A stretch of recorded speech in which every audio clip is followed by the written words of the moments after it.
വളരെ അനുഗ്രഹിക്കപ്പെട്ട 2 പ്രഭാഷണങ്ങൾ നമ്മൾ കേട്ട് കഴിഞ്ഞു. ഒരു മാസയോഗത്തിന് അത് തന്നെ അധികമാണ്. കർത്താവുമായിട്ടുള്ള നിരപ്പ്, കർത്താവിലേക്കുള്ള മടങ്ങിവരവ്, എത്ര അനുഗ്രഹിക്കപ്പെട്ട മെസ്സേജുകളാണ് നമ്മുടെ ഡിസ്ട്രിക്റ്റിൻ്റെ മിനിസ്റ്ററായിരിക്കുന്ന പാസ്റ്റർ ശാമുവേൽ സി വർഗീസ് അവരിൽ നിന്ന് കേൾക്കുവാനായിട്ടിടയായത്. ഷിബിൻ ശാമുവേൽ പാസ്റ്ററുടെ ശക്തമായ പ്രസംഗങ്ങൾ ഞാൻ ഓഡിയൻസിനെ ശ്രദ്ധിക്കുന്നുണ്ടായിരുന്നു.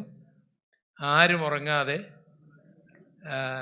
എല്ലാവരും വളരെ ശ്രദ്ധയോടുകൂടി കേട്ടുകൊണ്ടിരുന്നപ്പോൾ ഈ ചെറുപ്പക്കാരനൊരു ഭാവി ഉണ്ടല്ലോ എന്നുള്ള ചിന്തയാണ് എൻ്റെ മനസ്സിലേക്ക് ഓടി വന്നത്.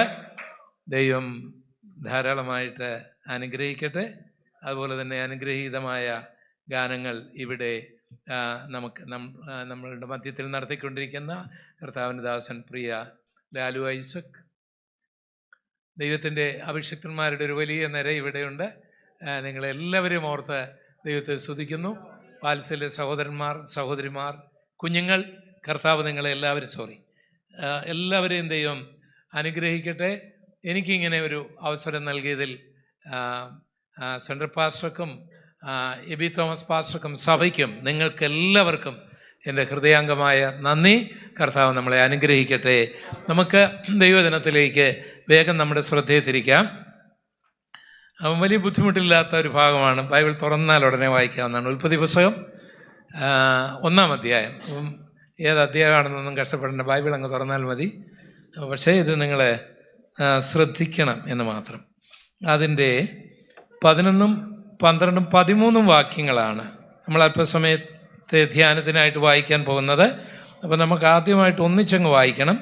അതിനുശേഷം ഞാനത് ഒന്നുകൂടെ വായിക്കും. അപ്പോൾ ആ വചനം നമ്മുടെ ഹൃദയത്തിൽ മറക്കാതിരിക്കാൻ വേണ്ടിയാണ്. ഇതെല്ലാം നമുക്കറിയാവുന്ന കാര്യങ്ങളാണ്. വായിക്കാം. ഭൂമിയിൽ നിന്ന്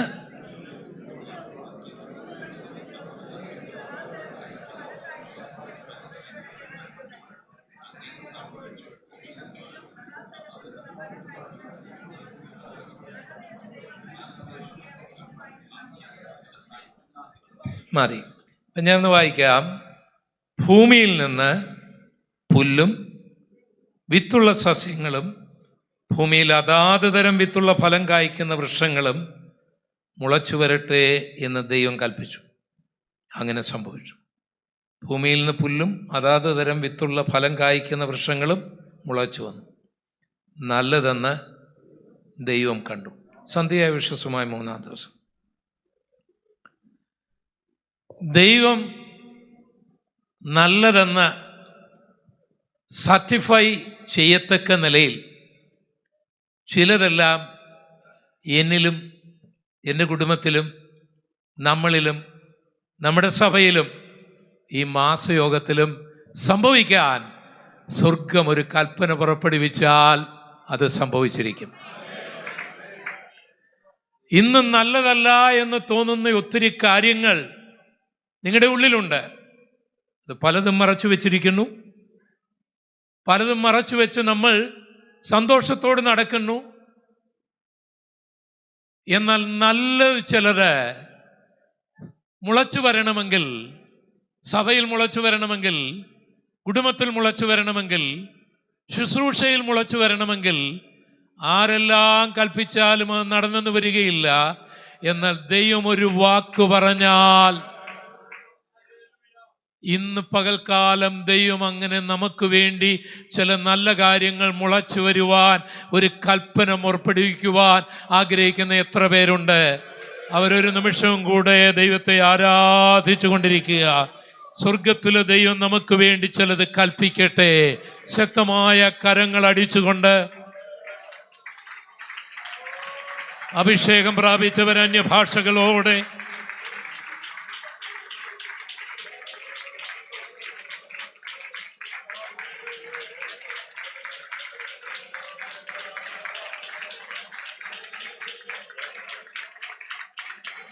നമുക്ക് അസാധ്യമായ ഒത്തിരി കാര്യങ്ങളുണ്ട്, നടക്കുന്നില്ല. മുളച്ചു വരണമെന്ന് ആഗ്രഹിക്കുന്നുണ്ട്, നടക്കുന്നില്ല. എന്നാൽ എൻ്റെ ദൈവത്തിന് ചിലത് നമ്മളെ അത്ഭുതപ്പെടുത്തുമാറ് അവന്റെ കൽപ്പനയാൽ, അവന്റെ വാക്കിനാൽ, ക്രൂശിന്റെ വചനത്താൽ ചിലതിനെ മുളപ്പിച്ചു കൊണ്ടുവരുവാൻ കഴിയും. ആരെല്ലാം അതിനെ തടഞ്ഞാലും, ഏതെല്ലാം അന്ധകാരങ്ങൾ വ്യാപരിച്ചാലും, കർത്താവ് കൽപ്പിച്ചാൽ അത് മുളച്ചു വരിക തന്നെ ചെയ്യും. അടുത്തിരിക്കുന്ന വ്യക്തിക്ക് കരം കൊടുത്ത് അവരുടെ മുഖത്തേക്ക് നോക്കി പറഞ്ഞാട്ടെ, ദൈവം ചില നല്ല കാര്യങ്ങൾ മുളപ്പിക്കും. ദൈവം ചില നല്ല കാര്യങ്ങൾ മുളപ്പിക്കും. അത് പൂർണ്ണമായി വിശ്വസിക്കുക. ദൈവം ചില നല്ല കാര്യങ്ങൾ മുളപ്പിക്കും. അപ്പൊ ഇത്രയും വലിയ അനുഗ്രഹീതമായ ഒരു മാസയോഗത്തില് ഇദ്ദേഹം എന്താ പുല്ലിനെ കുറിച്ച് പ്രസംഗിക്കാനാണ് വന്നിരിക്കുന്നത് അല്ലേ? നിങ്ങൾക്ക് ആകപ്പാടെ ഒരു കൺഫ്യൂഷൻ ഉണ്ടായോ? ഇവിടെ ദൈവം എന്ത് പറഞ്ഞു? പുല്ല്, ഭൂമിയിൽ നിന്ന് പുല്ല് കിളുത്ത് വരട്ടെ, സസ്യങ്ങൾ കിളുത്ത് വരട്ടെ, വൃക്ഷങ്ങൾ കിളുത്ത് വരട്ടെ എന്നാണ് ദൈവം പറഞ്ഞത്. എന്നെ അത്ഭുതപ്പെടുത്തിയൊരു വിഷയം, ഈ മരത്തേക്കാൾ ബലം കുറഞ്ഞതാണ് സസ്യം, സസ്യത്തേക്കാൾ ബലം കുറഞ്ഞതാണ് പുല്ല്. പക്ഷേ ദൈവം ആ 3-ാം ദിവസം സൃഷ്ടിച്ച പുല്ലുമുണ്ട് ഇവിടെ, സസ്യമുണ്ട് ഇവിടെ, വൃക്ഷവും ഇവിടെ ഉണ്ട്. അതെത്ര ബലഹീനമാണെങ്കിലും, എത്ര നിസ്സാരമാണെങ്കിലും, ദൈവത്തിന്റെ കൽപ്പനയാൽ ഉളവായി വന്നതാണെങ്കിൽ അതിനൊരു ചരിത്രമുണ്ട്. സ്വന്തം ചെയ്താട്ടെ, അതിന് മാത്രമേ ഒരു ചരിത്രമുള്ളൂ. മനുഷ്യനുണ്ടാക്കിയതും അവൻ പടുത്തുയർത്തിയതും, ലോകത്തിലെ 7 അത്ഭുതങ്ങൾ എന്നൊക്കെ 10 അത്ഭുതങ്ങൾ എന്നൊക്കെ ആൾക്കാർ പറയുന്നതുമെല്ലാം ഇടിഞ്ഞു പൊളിഞ്ഞും എല്ലാം ഇല്ലാതെ കിടക്കുമ്പോൾ മനുഷ്യന്റെ കണ്ണിൽ ഒരു നിസ്സാരമായി തോന്നിയത് ഇന്നുമുണ്ട്. നിലനിൽക്കുന്ന ഒരു ശുശ്രൂഷ, നിലനിൽക്കുന്ന ഒരു ചരിത്രം ആഗ്രഹിക്കുന്നെങ്കിൽ അത് സ്വർഗം മുളപ്പിക്കുന്നതായിരിക്കണം. സ്വർഗം മുളപ്പിക്കാത്തതൊന്നും നല്ലതായിരിക്കുകയില്ല, അതിനൊരു നിലനിൽപ്പും കാണുവാൻ കഴിയുകയില്ല, താൽക്കാലികമായിരിക്കും. പക്ഷെ ഇവിടെ പുല്ലെന്ന് പറയുമ്പോഴേ, മിസ്റ്റർ നരേന്ദ്രമോദി ഇതുവരെ മരിക്കാതെ ജീവിച്ചിരിക്കുന്നതിന്റെ രഹസ്യം ഈ പുല്ലാണ്. അമേരിക്കയിലെ ജോൺ ബൈഡൻ ഇതുവരെ മരിച്ചു പോകാതിരിക്കുന്നത് എൻ്റെ കർത്താവ് കൽപ്പിച്ച ഈ പുല്ലുകൊണ്ടാ. അവരുടെ കാര്യമെല്ലാം പോട്ടെ, നിങ്ങളെല്ലാവരും ഇന്നും ജീവിച്ചിരിക്കുന്നത് ഈ പുല്ലുള്ളത് കൊണ്ടാ. മനസ്സിലായില്ലേ? അരി, ഗോതമ്പ്, റാഗി, എല്ലാ ധാന്യങ്ങളും പുല്ലുവർഗത്തിൽ നിന്നാണ്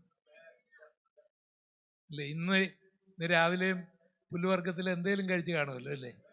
കഴിക്കാത്ത ആരെങ്കിലും ഉണ്ടോ? ഇതില്ലായിരുന്നെങ്കിൽ ഇവിടെ ആരെങ്കിലും ഇപ്പം കാണുമോ? നമ്മുടെ പ്രധാനമന്ത്രിക്ക് എയർഫോഴ്സ് 1 കഴിച്ചുകൊണ്ട് ജീവിക്കാൻ ഒക്കുമോ?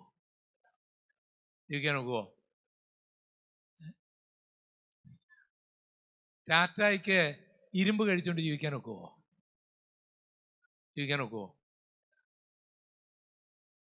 ബിൽഗേറ്റിന് സോഫ്റ്റ്വെയർ കഴിച്ചുകൊണ്ട് ജീവിക്കാൻ ഒക്കുമോ? സ്റ്റീവിന്, പുള്ളി മരിച്ചുപോയി, ആപ്പിൾ ഫോൺ കഴിച്ചുകൊണ്ട് ജീവിക്കാൻ ഒക്കുമോ? മിസ്റ്റർ സ്റ്റാൻലി ഉൾപ്പെടെ, സ്റ്റാൻലി അല്ലോ എന്തോ സ്റ്റാലിൻ ഉൾപ്പെടെ എല്ലാവരും ഈ പുല്ലുള്ളത് കൊണ്ടാണ് ജീവിക്കുന്നത്. ദൈവത്തെ ഇഷ്ടമല്ലാത്തവനും കർത്താവിനെ നിന്ദിക്കുന്നവനും എൻ്റെ ദൈവം പണ്ട് സൃഷ്ടിച്ച പുല്ല് തിന്ന് സുഖമായി ജീവിക്കുന്നു. നമ്മുടെ ദൈവം എത്ര അത്ഭുതങ്ങളുടെ ദൈവമാണില്ലേ? ഹല്ലേലൂയ! അവൾ ഈ പുല്ലെല്ലാം കാണുമ്പോൾ ഓർത്തോണം, സ്തോത്രം പറഞ്ഞോണം, കർത്താവേ ഇതുകൊണ്ടാണല്ലോ ഞങ്ങൾ ജീവിക്കുന്നത്. ഇതല്ല വേറെ എന്നാ കഴിക്കാൻ ഒക്കെ നമുക്ക് അല്ലേ? എന്താ പറഞ്ഞു? അല്ല, എന്നാലും എന്തേലും ഓട്സോ എന്തേലും ഒക്കെ കഴിക്കാൻ പറയുമല്ലോ ഇല്ലേ? അവൻ പുല്ലും പിന്നെ അപ്പോൾ ഇനി ആ കഴിക്കുന്ന കാര്യം പോട്ടെ, ഈ പുല്ല് വിറ്റ് പുല്ല് കൃഷി ചെയ്ത് കർഷകനും ആ പുല്ല് കൃഷി ചെയ്യാൻ പോകുന്ന തൊഴിലാളിയും അത് വിൽക്കുന്ന ബിസിനസ്സുകാരും എന്തെല്ലാം നേട്ടങ്ങളാണ് ഉണ്ടാക്കുന്നില്ല. അരിക്കച്ചവടക്കാര് കോടികളല്ലേ ഉണ്ടാക്കുന്നത്. ഈ ധാന്യങ്ങൾ കയറ്റുമതി ചെയ്യുന്നില്ലേ, കപ്പലിലയക്കുന്നു, പ്ലെയിനിലയക്കുന്നു ഇല്ലേ, എന്നിട്ട് അവരുടെ മക്കളെ എഞ്ചിനീയറാക്കുന്നു, ഡോക്ടർമാരാക്കുന്നു. ഈ പുല്ല് ചെയ്യുന്ന പണി നോക്കിക്കുക. നിങ്ങൾ ചിന്തിച്ച് നിങ്ങളുടെ തലയൊന്ന് വികസിക്കാനാണ്. പുല്ലെന്ന് പറഞ്ഞ് വെറും പറഞ്ഞ് തള്ളിക്കളയരുത്. ഈ പുല്ലിൻ്റെ പരിപാടി ഞാൻ പറഞ്ഞുകൊണ്ടിരിക്കുന്ന ഇത് മുഖാന്തരം ഉണ്ടായ കോടീശ്വരന്മാര് ഇല്ലേ ഇല്ലേ. ആ പുല്ല് തന്നെ പിന്നെ അരി, കല്ലില്ലാത്ത അരി. അപ്പം എന്നെ ഉള്ള അരി ഉണ്ടെന്നാണ്. ദൈവം സൃഷ്ടിച്ച പുല്ലിൽ എന്തില്ലായിരുന്നു? കല്ലില്ലായിരുന്നു. ഇവൻ കല്ലിട്ടും കല്ലിടാത്തതും പിന്നെ അത് എന്തെല്ലാം പേരുകളാ അതിന് അല്ലേ, എന്തെല്ലാം പേരുകളാ അതിന്. ഈ പുല്ലിൻ്റെ ഈ അരിയിൽ നിന്നുണ്ടാകുന്ന കാര്യങ്ങളുടെ പേരുകളില്ലേ, എന്തെല്ലാം ദൈവം. ഒറ്റ വാക്ക് കർത്താവ് പറഞ്ഞപ്പോൾ ഇത്രയും നാളുകൾ നീണ്ടു നിൽക്കുന്ന, ഇത്രയും ജനങ്ങളെ പല തലങ്ങളിൽ അനുഗ്രഹത്തിലേക്ക് കൊണ്ടുപോകുന്ന ആ ദൈവത്തിൻ്റെ കൽപ്പനയുടെ വലുപ്പം മനസ്സിലായോ? അവൻ നമുക്ക് വേണ്ടി എന്തെങ്കിലും ഒരു കൽപ്പന പുറപ്പെടുവിച്ചാൽ അതെത്ര ശ്രേഷ്ഠമായിരിക്കും, അതെത്ര അത്ഭുതകരമായിരിക്കും. അതുകൊണ്ട് നമ്മൾ ആഗ്രഹിക്കുന്ന ദൈവമേ, നീ എനിക്ക് വേണ്ടി, എൻ്റെ തലമുറയ്ക്ക് വേണ്ടി, എൻ്റെ ശുശ്രൂഷയ്ക്ക് വേണ്ടി, എൻ്റെ സഭയ്ക്ക് വേണ്ടി ഒരു വാക്ക് നീ ഒന്ന് കൽപ്പിക്കണം. നീ കൽപ്പിച്ചാൽ അത് നല്ലതായിരിക്കും. അപ്പം സസ്യങ്ങൾ അല്ലേ, ഈ പച്ചക്കറി ഐറ്റങ്ങളെല്ലാം സസ്യങ്ങളല്ലേ. വെണ്ടയ്ക്കായും പാവയ്ക്കായും കോവയ്ക്കായും തക്കാളിയെല്ലാം. തമിഴ്നാട്ടിൽ ഇതെല്ലാം ഉണ്ടായിരുന്നെങ്കിൽ കേരളക്കാരെന്നാ ചെയ്തിരുന്നു ഇല്ലേ. കേരളത്തിലെ പച്ചക്കറി മാർക്കറ്റ് എല്ലാം സജീവമാകുന്നത് എങ്ങനെയാണ്? നമ്മുടെ സഹോദരിമാരുടെ അടുക്കളയിൽ ഇതൊന്നും ഇല്ലെങ്കിലൊന്നും നിങ്ങൾ ഓർത്ത് നോക്കി. പാവയ്ക്കായും ഇല്ല, കോവയ്ക്കായും ഇല്ല, മുളകും ഇല്ല, ഒന്നുമില്ല, സസ്യങ്ങളൊന്നും ഇല്ലെങ്കിൽ. ഇനി ആ ഭാഗമെല്ലാം പോട്ടെ, മെഡിസിൻ മേഖലയിലേക്ക് പോകുമ്പോഴത്തേക്ക് ചില ഡയറ്റീഷ്യന്മാരാകുകയല്ലേ. ഷുഗറൊക്കെ പിടിച്ച് ചെല്ലുമ്പോൾ അവരെല്ലാം ഇരുന്ന് പറയുന്നത് എന്ത് കഴിക്കണമെന്ന്. ഈ പച്ചക്കറി ഇല്ലായിരുന്നെങ്കിൽ അവരെന്നാ എഴുതി കൊടുത്തേന്ന് നിങ്ങൾ ഓർത്ത് നോക്കിയേ. അതിൻ്റെ ബിസിനസ് നിങ്ങൾ ഓർത്ത് നോക്കിയേ. അതുകൊണ്ട് പോകുന്ന ലോറിക്കാരെ നിങ്ങൾ ഓർത്ത് നോക്കിയേ. അവർ ഏൺ ചെയ്യുന്നത് ഓർത്ത് നോക്കിയേ. അവരുടെ കുഞ്ഞുങ്ങളുടെ പഠനത്തെ ഓർത്ത് നോക്കിയേ. എൻ്റെ ദൈവത്തിൻ്റെ ഒരൊറ്റ. അതുപോലെ തന്നെ നമ്മുടെ അടുക്കള സജീവമാകുന്നത് ഇല്ലേ. കർത്താവിൻ്റെ കൽപ്പന ചെറുതാണോ? സ്തോത്രം. കർത്താവിൻ്റെ കൽപ്പന ചെറുതാണോ? അവൻ ദൈവം അടുത്തതായിട്ട് വൃക്ഷങ്ങളെ സൃഷ്ടിച്ചു. ഇത് മൂന്നുമില്ലായിരുന്നെങ്കിൽ ഒരുത്തനെങ്കിലും ഈ ഭൂമിയിൽ ജീവിക്കുമായിരുന്നോ? നമ്മുടെയൊക്കെ ചിന്തയുണ്ട്, നമ്മൾ അതായാൽ ഇതായാൽ ഒക്കെ ജീവിക്കാം. അല്ല, ബേസിക് ഇതില്ലെങ്കിൽ നീ എത്ര സ്മാർട്ടാണെങ്കിലും എത്ര മിടുക്കനാണെങ്കിലും നീ ഒരു ദിവസം പോലും ജീവിക്കില്ല. എത്ര വലിയ ആളാണ്, ഞാൻ പറഞ്ഞു പ്രധാനമന്ത്രി ആണെങ്കിലും എത്ര വലിയ ഉസ്താദാണെങ്കിലും. അപ്പോൾ ഈ മരമാകുമ്പോൾ നമുക്ക് തേങ്ങയുണ്ട് ഇല്ലേ, മാങ്ങയുണ്ട്, ചക്കയുണ്ട്, എന്തെല്ലാം കാര്യങ്ങൾ. അതെല്ലാം പോട്ടെ, ആ കാര്യമെല്ലാം പോട്ടെ. ഇന്നലെ രാത്രി കിടന്നതും ഒരു കട്ടിലായിരിക്കും അല്ലേ. ഇവിടെ തടി കൊണ്ടല്ലാത്ത കട്ടിൽ ഉണ്ടെങ്കിലും തടിക്കട്ടിൽ കിടന്നവരാരേലും കാണുകയല്ലേ ഇവിടെ. ആ കഥ കടച്ചത് ഇല്ലേ, ഒരു കള്ളന് നമ്മൾ 100 പ്രാവശ്യം നോക്കിയാണ് അത് അടയ്ക്കുന്നത്. കുറ്റം കൊടുത്തു. കള്ളനിപ്പം നമ്മുടെ പ്രവാചകനെ പോലെ കടലക്കാരോട് പറിക്കുന്ന കള്ളന്മാരുണ്ട്. പിന്നെ അവിടെ കിടക്കുന്ന ഈ കുറ്റികളെ കൊണ്ട് വലിയ കാര്യമൊന്നുമില്ല. എന്തുമാകട്ടെ, ആ കഥ കടച്ചതും ഒരു തടിയല്ലേ അല്ലേ. അത് മുഖാന്തരമുണ്ടായ നേട്ടങ്ങൾ ഏതെല്ലാം തലങ്ങൾ. അപ്പോൾ സ്വർഗത്തിലെ ദൈവം ഒരു കൽപ്പന പുറപ്പെടുവിച്ചാൽ എത്രയോ ആയിരങ്ങൾക്കാണ് അതിൻ്റെ അനുഗ്രഹങ്ങൾ, എത്രയോ ആയിരങ്ങൾക്കാണ് അതിൻ്റെ നന്മകൾ. അതേതെല്ലാം വെറൈറ്റിയിലുള്ള അനുഗ്രഹങ്ങളാണ്, അതിനെന്തെല്ലാം ടേസ്റ്റാണുള്ളത്, അതിനെന്തെല്ലാം മനോഹരതയാണുള്ളത്, അതിനെന്തെല്ലാം നന്മകളാണ് മറച്ചു വെച്ചിരിക്കുന്നത്. അതുകൊണ്ട് ഇതായിരിക്കണം നമ്മുടെ പ്രാർത്ഥന. കർത്താവേ, നീ എനിക്ക് വേണ്ടി ഒരു വാക്ക് പറയണം, നീ എൻ്റെ കുടുംബത്തിന് വേണ്ടി ഒരു വാക്ക് പറയണം. നീ എൻ്റെ കുഞ്ഞുങ്ങൾക്ക് വേണ്ടി ഒരു വാക്ക് പറയണം. നീ എൻ്റെ സഭയ്ക്ക് വേണ്ടി ഒരു വാക്ക് പറയണം. എൻ്റെ ദേശത്തിന് വേണ്ടി ഒരു വാക്ക് പറയണം. നീ ചില നല്ല കാര്യങ്ങൾ മുളപ്പിച്ചു കൊണ്ടുവരണം. ദൈവം സൃഷ്ടിച്ചതെല്ലാം നല്ലതാണ്. നീ ആ വാക്യം എഴുതിയിരിക്കുന്നത് കണ്ടോ? ദൈവം പുല്ലും സസ്യങ്ങളും വൃക്ഷങ്ങളും മുളച്ചു വരട്ടെ എന്ന് കൽപ്പിച്ചു. അങ്ങനെ തന്നെ സംഭവിച്ചു. അതിന് ദൈവം നല്ലതെന്ന് പറഞ്ഞു. നമുക്കാണ് പലപ്പോഴും അത് സാധിക്കാതെ. ചില കേരളത്തിൽ പറയാറുണ്ട് പോടാ പുല്ലേ എന്ന്. എന്ത് നിസ്സാരമായിട്ടാണ് പറയുന്നില്ലേ? ഇനി അവൻ ഇത് കേട്ടവൻ പറയുകയില്ല. കാരണം പുല്ലിന് ഇത്ര വിലയുണ്ടല്ലോ എന്ന്. ആ പുല്ല് ഇതും തിന്നിട്ടാണ് എന്ത് ചെയ്തത്? ഇല്ലേ, നമ്മുടെ നാട്ടില് കേരളത്തില് നിങ്ങൾ പഴയ കാര്യങ്ങൾ ഓർക്കാൻ വേണ്ടിയാന്ന് പറഞ്ഞെന്നുള്ളൂ. ഇവിടെ ആരും അങ്ങനെ പറയല്ലേ? ഇവിടെ ആരും പറയാം. അങ്ങനെ പറയരുത്. സ്വർഗത്തിലെ ദൈവം നല്ലതെന്ന് കണ്ടാൽ പത്രോസേ നീ പറയരുത്. ദൈവം വിശുദ്ധമാക്കിയതെല്ലാം വിശുദ്ധമാണ്. ഒന്ന് സ്വതം ചെയ്താട്ടെ, ഒന്ന് സ്വതം ചെയ്താട്ടെ. ദൈവം നല്ലതെന്ന് കണ്ടതിനെയെല്ലാം എനിക്കും നിങ്ങൾക്കും നല്ലതെന്ന് കാണാൻ ഒരു കണ്ണ് വേണം. ദൈവം നല്ലതെന്ന് കണ്ടതിനെയെല്ലാം എനിക്കും നിങ്ങൾക്കും നല്ലതെന്ന് കാണുവാൻ ഒരു ഹൃദയ വിശാലത വേണം. ദൈവം നല്ലതെന്ന് കണ്ടതിനെയെല്ലാം അംഗീകരിക്കുവാൻ നമുക്ക് കഴിവുണ്ടാകണം. കേരളക്കരയിൽ അതൊക്കെ ചെയ്തിരുന്നെങ്കിൽ പല സമൂഹങ്ങളും ക്രിസ്ത്യമാർഗം വിട്ട് പോകുകയില്ലായിരുന്നു. പുല്ലായിക്കൊള്ളട്ടെ, സസ്യമായിക്കൊള്ളട്ടെ, വൃക്ഷമായിക്കൊള്ളട്ടെ, ഇത് തമ്മിൽ താരതമ്യപ്പെടുത്തിയാൽ ചിലപ്പോൾ വലുതും ചെറുതും ഒക്കെ കാണും. പക്ഷേ ദൈവം ഇത് മൂന്നും ഒരുപോലെ നല്ലതെന്ന് കണ്ടു. ഇതിൽ നിന്ന് ഒന്ന് രണ്ട് ചോദ്യങ്ങൾ ഞാൻ ചോദിക്കാൻ പോവുകയാണ്. അപ്പം അതിന് നിങ്ങൾ ഈ ഉൽപ്പത്തി പുസ്തകം 1-ാം അധ്യായത്തിൻ്റെ 1 മുതലുള്ള വാക്യങ്ങളിൽ 10 വരെയുള്ള വാക്യങ്ങളിൽ ഈ പുല്ല് കിളുക്കാതിരിക്കാൻ, സസ്യം കിളുക്കാതിരിക്കാൻ, വൃക്ഷം കിളുക്കാതിരിക്കാൻ എന്തെല്ലാം തടസ്സങ്ങൾ ഉണ്ടായിരുന്നു എന്ന് നോക്കി കണ്ടുപിടിക്കണം. ഒന്ന് നോക്കിയ ബൈബിളിലേക്ക്. എന്നല്ല ഞാൻ ചോദിക്കാമേ, അപ്പം നിങ്ങൾ പറയണം. ദേവദാസന്മാരെ ഇവരുടെ അവസാനം ചോദിക്കാം. അപ്പം ഈ പുല്ല് കിളുക്കണമെങ്കിൽ വെറുതെ കിളുക്കാനൊക്കെയല്ലോ, സസ്യം കിളുക്കണമെങ്കിൽ വെറുതെ കിളുക്കാനൊക്കെയല്ലോ, വൃക്ഷവും വെറുതെ കിളുക്കുകയല്ലോ ഇല്ലേ? അപ്പോൾ അതിന് ഒത്തിരി കാര്യങ്ങളുണ്ട്.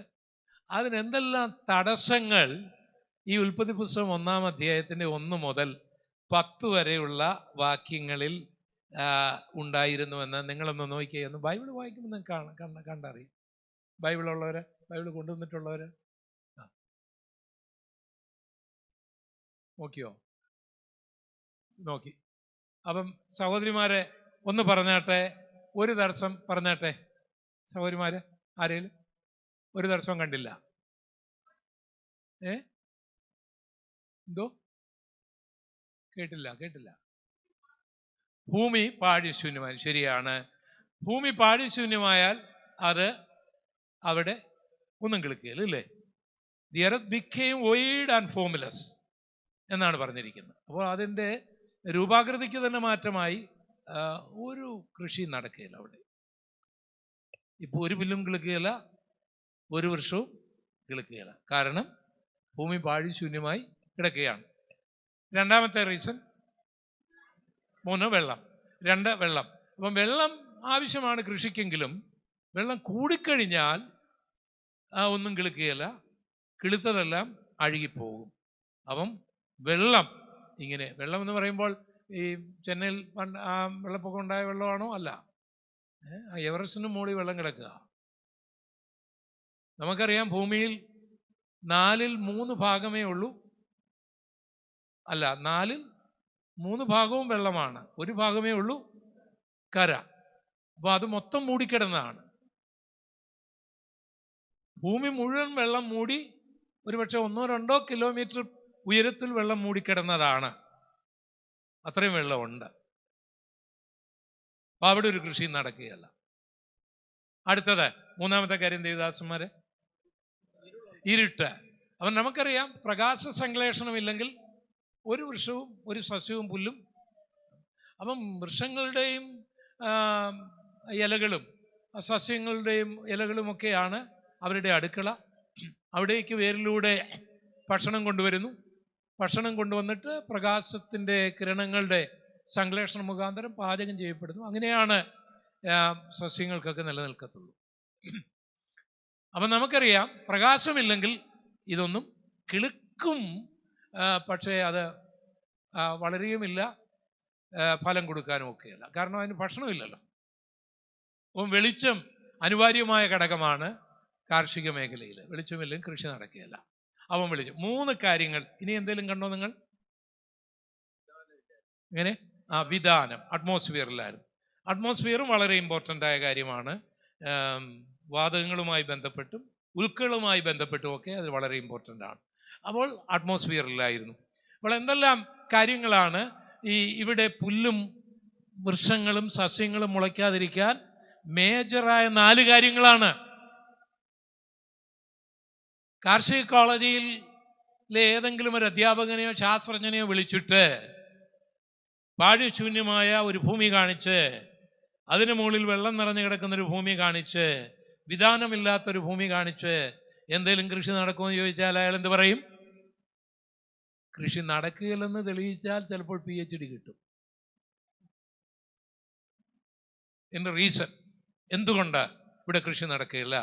നമ്പർ 1 പാഴ്ശൂന്യമാണ്. നമ്പർ 2 വെളിച്ചമില്ല. നമ്പർ 3 വെള്ളമാണ്.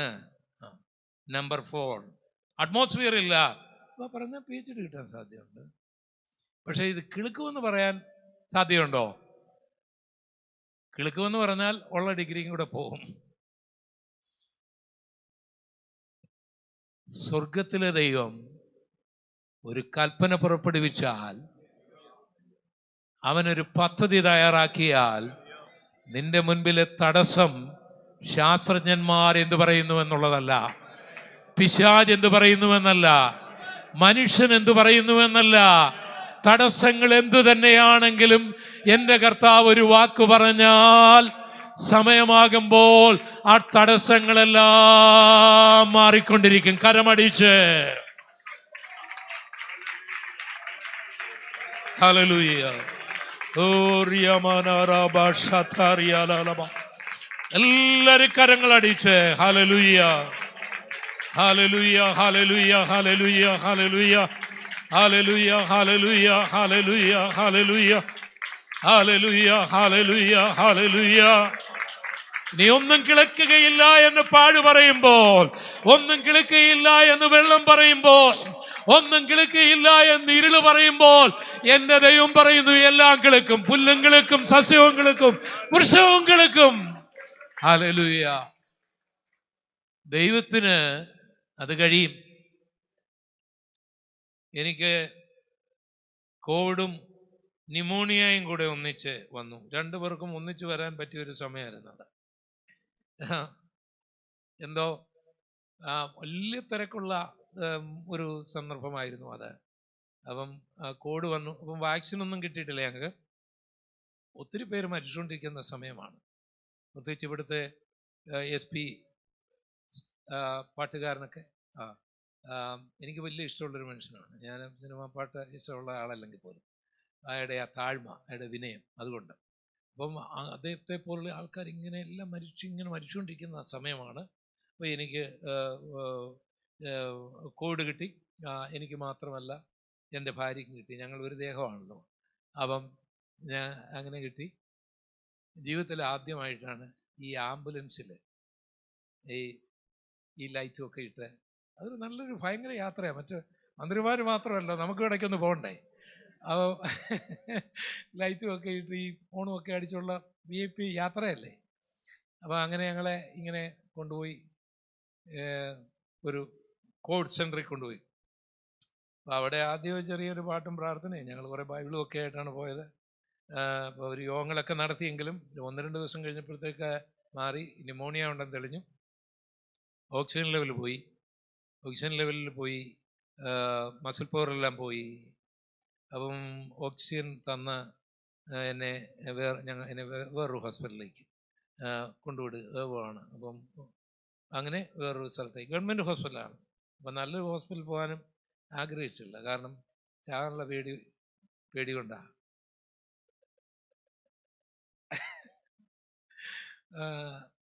അപ്പം ഗവൺമെൻറ് ഹോസ്പിറ്റലാണ്, കോഴഞ്ചേരി ഗവൺമെൻറ് ഹോസ്പിറ്റൽ. നല്ല രസകരമായ കാര്യം, ശാപ്പാട് ഫ്രീ, മരുന്ന് ഫ്രീ, ബെഡ് ഫ്രീ, എല്ലാം ഫ്രീ. ഞാൻ കണ്ട വേറൊരു വലിയൊരു അത്ഭുതം, ഈ ഗവൺമെൻറ് ഹോസ്പിറ്റലിൽ അന്ന് കോവിഡ് കാലങ്ങളായതുകൊണ്ട് ആരും ബെഡ് ക്ലീൻ ആക്കാൻ ആരും വരുന്നില്ല. അതിൻ്റെ ആവശ്യമില്ല. ചത്തവനെ എടുത്ത് മാറ്റി അവിടെ വേറെ തന്നെ ഇടുകയാണ്. പിന്നെ ഇവിടെ ചാവാൻ പോകുന്നവനെ കിടക്കുന്ന കാട്ടിൽ ക്ലീൻ ആക്കേണ്ട കാര്യമല്ലോ എന്ന്. അപ്പം ഞങ്ങളുടെ ബാത്റൂം എന്ന് പറയുന്നത്, ഞങ്ങൾ പോകുന്ന ബാത്റൂമിന് പകുതിയേ ഉള്ളൂ വാതിൽ. അവിടെ ഒന്നും ആരും നോക്കുന്നില്ല. ചാകാൻ കിടക്കുന്നവൻ എങ്ങോട്ട് നോക്കാനാണ്? അല്ലെ ആരെയും നോക്കുന്നുണ്ടോ എന്ന് ചിന്തയുണ്ടോ അവിടെ? ഞാനെപ്പോഴും ഒരു സ്റ്റുഡൻ്റാണ്. അപ്പോൾ ഇതൊരു നല്ല സമയമാണ്ട് എന്നെ വേറൊരു ഹോസ്പിറ്റലിൽ കൊണ്ടുപോകരുതെന്ന് എൻ്റെ പ്രിയപ്പെട്ടവരോടൊക്കെ ഞാൻ പറഞ്ഞു. അപ്പോൾ അത് കഴിഞ്ഞ് ഈ ഭക്ഷണം വരുമ്പോഴത്തെ ഇവൻ പേടിച്ചാണ് വരുന്നത്, ഭക്ഷണക്കാരൻ. അവൻ ജീവനും കളഞ്ഞാണ് വരുന്നത്. അപ്പോൾ ഇവൻ വരാനായിട്ട് നമ്മൾ നോക്കിയിരിക്കുക, നമുക്കാരും അങ്ങനെ കയറി വരികയല്ലോ. ഇവൻ വരാൻ നോക്കിയിരിക്കുക നമ്മളിങ്ങനെ കട്ടിലല്ലേ. അപ്പം ഞങ്ങളിങ്ങനെ പാർസന്മാർ വീട്ടിൽ ചെല്ലുമ്പം ഇത് കഴിക്കുക അത് കഴിക്കുക എന്നും പറഞ്ഞ് ഇങ്ങനെ. അപ്പോൾ ആ തലക്കനമെല്ലാം ഒന്ന് കുറയ്ക്കാനായിട്ട് അപ്പോൾ ഇവനെ കത്തിരിക്കുക, നമ്മളിങ്ങനെ ഇരിക്കുകയാണ്. അവനിങ്ങനെ ഒറ്റ ഏറാണ്, അവൻ്റെ ജീവനല്ലേ, അല്ലെ, നമ്മുടെ ചാപ്പാട് മാത്രമല്ലല്ലോ. അപ്പം നമ്മളത് പിടിക്കും, അതെടുത്തുകൊണ്ട് കഴുകും. അപ്പോഴത്തെ അവർ പറയും അവിടെ എല്ലാം ഇങ്ങനെ ലൈനിങ്ങനെ നിൽക്കുക. അപ്പം നമ്മൾ ചിലരതൊക്കെ യോഗത്തിന് ചെയ്യുമ്പോൾ നമുക്ക് കൈയിൽ വെള്ളം ഒഴിച്ച് തരുന്നു. ഇവിടെ നമ്മളിങ്ങനെ ഒരുത്തൻ കാർക്കിച്ച് തുപ്പുന്നു, ഒരുത്തൻ അവിടെ നിൽക്കുന്നു, ഒരുത്തൻ ഇങ്ങോട്ട് മാറുന്നു, എൻ്റെ പുറകെ നമ്മൾ ഇങ്ങനെ നിൽക്കുകയാണ്. ഭയങ്കര ഒരു പഠനം ആയിരുന്നു അവിടെ. അപ്പോൾ എൻ്റെ മസിൽ പവർ, എൻ്റെ പ്രായം, എൻ്റെ ന്യൂമോണിയ, അവർ പറയുന്നത് ഇങ്ങനെ എന്തുവാ, ഈ ചക്കയിലൊക്കെ പോലെ ഇങ്ങനെ ലങ്സ് മുഴുവനായിരിക്കണം, അത് സക്ക് ചെയ്തെടുക്കാനൊക്കെ എടുത്താൽ ലങ്സിൻ്റെ ഇത് പറഞ്ഞു പോകുന്നൊക്കെയാണ് അവർ പറയുന്നത്. എനിക്കറിയത്തില്ലെന്നും എന്തുവാണ്, ഏതായാലും സംഗതി ഉണ്ട് ഇപ്പോഴും ഇവിടെ, ഒന്നും പറഞ്ഞു പോയില്ല. ഇതൊക്കെയാണ് അവർ പറയുന്നത്, അത് ശരിയായിരിക്കാം. അപ്പോൾ അവർക്ക് അതിനൊരു ട്രീറ്റ് ഒന്നും ചെയ്യാൻ ഒക്കുന്നില്ല, എടുക്കാനൊക്കെയല്ല. അപ്പോൾ അവസാനം ഡോക്ടറെ വിധി പറഞ്ഞു. അപ്പോൾ എന്നെ അച്ഛനെന്നാണ് വിളിക്കുന്നത് ഡോക്ടർ. അമ്മയ്ക്ക് കുഴപ്പമില്ല, അമ്മയെന്ന് പറഞ്ഞാൽ എൻ്റെ ഭാര്യ, അച്ഛൻ പോയിരുന്നു. അപ്പോൾ ഇത് കേട്ട വീട്ടിൽ ഹോസ്പിറ്റലിന് പുറത്തൊക്കെ നമ്മുടെ ആൾക്കാരും ഒത്തിരി പേര്, നിങ്ങളും പലരും ഒക്കെ പ്രാർത്ഥിച്ചുകൊണ്ടിരിക്കുന്ന സമയമാണ്. പക്ഷെ ഞാൻ ഈ പഠിച്ചുകൊണ്ടിരുന്നൊരു കാര്യം, ഞാൻ മരണത്തെ ഭയപ്പെടണമെന്ന് പ്രസംഗിച്ചു, മരണത്തിനപ്പുറം ഒരു ജീവിതമുണ്ടെന്ന് പ്രസംഗിച്ചു, ഒത്തിരി ശവസംസ്കാര ശുശ്രൂഷകൾ നടത്തി, അവിടെയുള്ള ആൾക്കാരെ ധൈര്യപ്പെടുത്തി. പക്ഷേ ഇതിൽ വല്ലതും ആത്മാർത്ഥതയുണ്ടോ എന്ന് പഠിക്കാൻ എനിക്ക് കിട്ടിയൊരു അവസരമായിരുന്നത്. എനിക്ക് ഭയം ഉണ്ടാകുന്നുണ്ടോ, അതോ എനിക്ക് കുറെ കൂടി ജീവിക്കാൻ ആഗ്രഹം ഉണ്ടാകുന്നുണ്ടോ, ഞാൻ പഠിക്കുകയായിരുന്നു. അതിലെനിക്ക് 100 മാർക്കും കിട്ടി. ഞാൻ പ്രാർത്ഥിച്ചില്ല സൗഖ്യമാകാൻ, മടങ്ങി വരാനും ആഗ്രഹിച്ചില്ല. മരിച്ചാൽ എവിടെ പോകുന്ന എനിക്ക് നല്ല ഉറപ്പുണ്ടായിരുന്നു. പക്ഷേ ദൈവത്തിന് പ്ലാൻ ഉണ്ടായിരുന്നു. അത് കഴിഞ്ഞ് കർത്താവ് എന്നെ വിടുവിച്ച് കഴിഞ്ഞപ്പോഴേ എൻ്റെ കൂട്ടുകാരന് പാസ്റ്റർ ബാബു ജോൺ പറഞ്ഞു, ഞങ്ങൾ സഹപാഠികളാണ്, എന്നോട് പറഞ്ഞു, പോളെ വരുന്നോ, നമുക്ക് ഒരു യാത്ര പോകാം, നോർത്ത് ഇന്ത്യൻ ട്രിപ്പ്, നമുക്ക് കാശ്മീർ വരെ പോകാം, ഒരു വണ്ടിയിൽ പോകാം, UP യിൽ നിന്നുള്ളൊരു യാത്ര, ഒരു വാനിലാണ്. ഞങ്ങൾ 5 പേര്, ഒരു 4200 കിലോമീറ്റർ, UP, ഹരിയാന, പഞ്ചാബ്, ഹിമാചൽ, രാജസ്ഥാൻ, ജമ്മു, കാശ്മീർ വരെ ഉള്ള ഒരു യാത്ര. ഞാൻ വരുന്നു പറഞ്ഞു. ഞങ്ങൾ ഈ സ്ഥലങ്ങളിലെല്ലാം യാത്ര ചെയ്തു മടങ്ങി വന്നു. കഴിഞ്ഞൊരു 8-9 മാസം മുൻപ് എന്നെ ദൈവം സ്റ്റുവാർഡ് ഐലൻഡ് എന്ന് പറയുന്നൊരു ഐലൻഡിലായിരുന്നു. മനുഷ്യവാസമുള്ള സ്ഥലങ്ങളോടുള്ള ബന്ധത്തിൽ ഭൂമി ഒരു ഗോളമുണ്ട്, ഒത്തിരി അറ്റമുണ്ട്, അതിലൊരറ്റമാണ്, പിന്നെ അങ്ങോട്ട് മനുഷ്യവാസം ഇല്ല. സ്വർഗത്തിലെ ദൈവം എനിക്കൊരു ശുശ്രൂഷ ഏൽപ്പിച്ചിട്ടുണ്ടെങ്കിൽ ആരെന്തെല്ലാം പറഞ്ഞാലും, എന്തെല്ലാം വന്നാലും, എന്തെല്ലാം ഇരുള് വന്നാലും, എന്തെല്ലാം പാഴ് വന്നാലും, എന്തെല്ലാം ശൂന്യത ഉണ്ടെങ്കിലും മുളയ്ക്കേണ്ടത് മുളിച്ചിരിക്കും, പ്രവർത്തിക്കേണ്ടത് പ്രവർത്തിച്ചിരിക്കും. ആകയാൽ ധൈര്യപ്പെടുക. മനുഷ്യൻ പറയുന്നത് കേൾക്കരുത്, ഡോക്ടർ പറയുന്നതെല്ലാം വിശ്വസിക്കരുത്, നിന്റെ ദൈവം പറയുന്നത് വിശ്വസിക്കുക. Hallelujah, hallelujah. അപ്പോൾ 4 തടസ്സങ്ങളാണ്. ആ 4 തടസ്സങ്ങളെയും ദൈവം മാറ്റുന്നത് നമ്മൾ കാണുന്നുണ്ട്. നമ്മളിങ്ങനെയാണ് വായിക്കുന്നത്: ഭൂമി പാഴും ശൂന്യമായി കിടക്കുകയാണ്. അവിടെ എന്ത് കിടക്കുകയാണ്? ഇരുളാണ്. ദൈവം ആദ്യം എന്ത് ചെയ്തു? അവിടെ ദൈവം ആദ്യം സസ്യം മുളയ്ക്കുന്നതിന് മുൻപേ അതിനെ മുളപ്പിക്കാൻ മനസ്സിൽ പ്ലാൻ ഇട്ടുകൊണ്ട് ദൈവം പറഞ്ഞു, let there be light. There was light. വെളിച്ചം ഉണ്ടാകട്ടെ എന്ന് ദൈവം കൽപ്പിച്ചു. വെളിച്ചം ഉണ്ടായി. സ്വർഗത്തിലെ ദൈവം നിന്നെ കുറിച്ചൊരു പദ്ധതി, പ്ലാൻ ഇട്ടിട്ടുണ്ടെങ്കിൽ അതിൻ്റെ തടസ്സങ്ങൾ നീ അറിയുന്നതിന് മുൻപേ അവൻ മാറ്റിക്കൊണ്ടേയിരിക്കും. അത് നീ ഒരുപക്ഷെ കണ്ടെന്ന് വരികയില്ല, നീ ഒരുപക്ഷെ അറിഞ്ഞെന്ന് വരികയില്ല, നീ അറിയണമെന്നുമില്ല. ദൈവം അതിനെ മാറ്റിക്കൊണ്ടിരിക്കും. ഞാനും നിങ്ങളുമൊക്കെ ഇന്ന് ഇവിടെ ഇരിക്കുന്നതും, ഞാനും നിങ്ങളുമൊക്കെ ഇവിടെ ശുശ്രൂഷയിലായിരിക്കുന്നതും നമ്മൾ രക്ഷിക്കപ്പെടുന്നതിന് മുൻപ് തന്നെ സ്വർഗത്തിലെ ദൈവം ചില കാര്യങ്ങൾ നമുക്ക് വേണ്ടി കൽപ്പിച്ചിരുന്നു.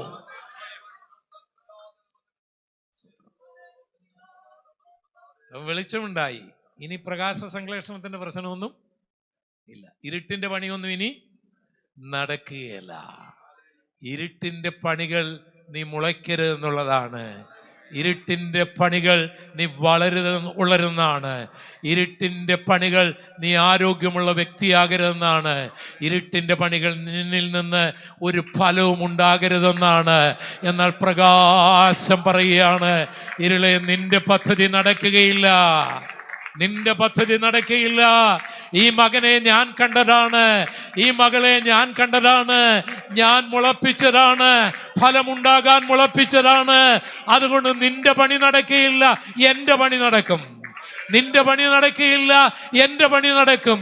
ഒരു ഇരുട്ടിനും ഈ വെളിച്ചത്തിന് മുൻപിൽ നിൽക്കാൻ കഴിയുകയില്ല. ഇവിടെ എനിക്ക് മുൻപേ ദേവദാസൻ പറഞ്ഞതുപോലെ ഒരന്ധകാരത്തിനും, ഒരറബിക്കെട്ടിനും, ഒരു നാടൻ കെട്ടിനും, ഒരന്ധകാരത്തിന്റെ ശക്തിക്കും, ഒരു മന്ത്രവാദിക്കും, ഒരു ക്ഷുദ്രപ്രയോഗക്കാരനും ഈ വെളിച്ചത്തിന്റെ മുൻപിൽ ഒരു പണിയും നടക്കുകയില്ല. Hallelujah, hallelujah.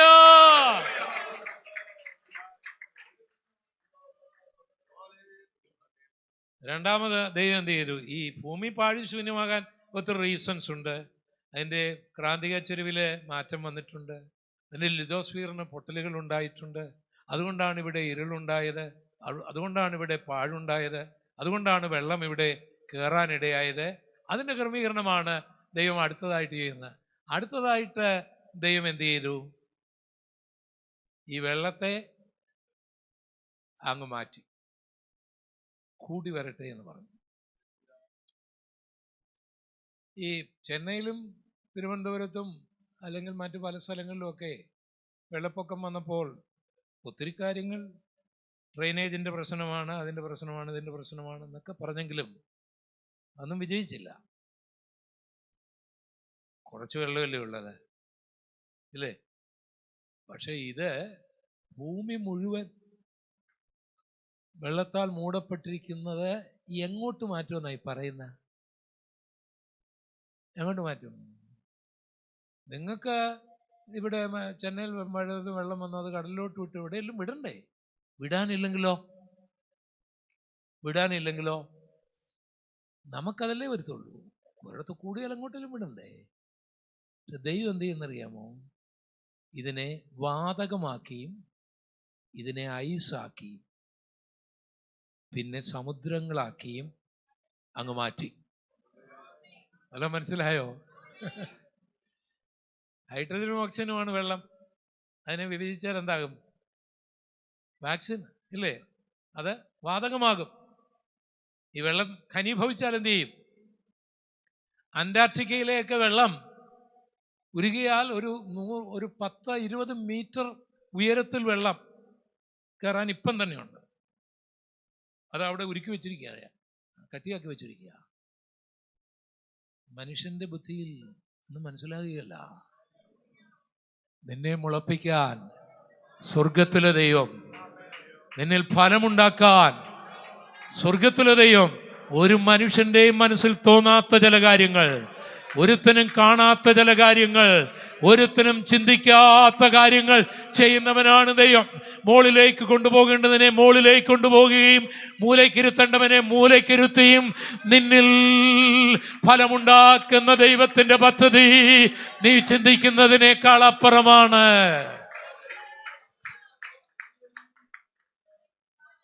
ആ ദൈവത്തിന്റെ വാക്കിന് വേണ്ടി മാത്രം, നാഥാ നിന്റെ വാക്കിന് ഞാൻ എന്ത് ചെയ്യാം, അത്രയും മതി. ബാക്കി നമ്മുടെ പരിപാടികളൊന്നും അവിടെ ഇറക്കണ്ട.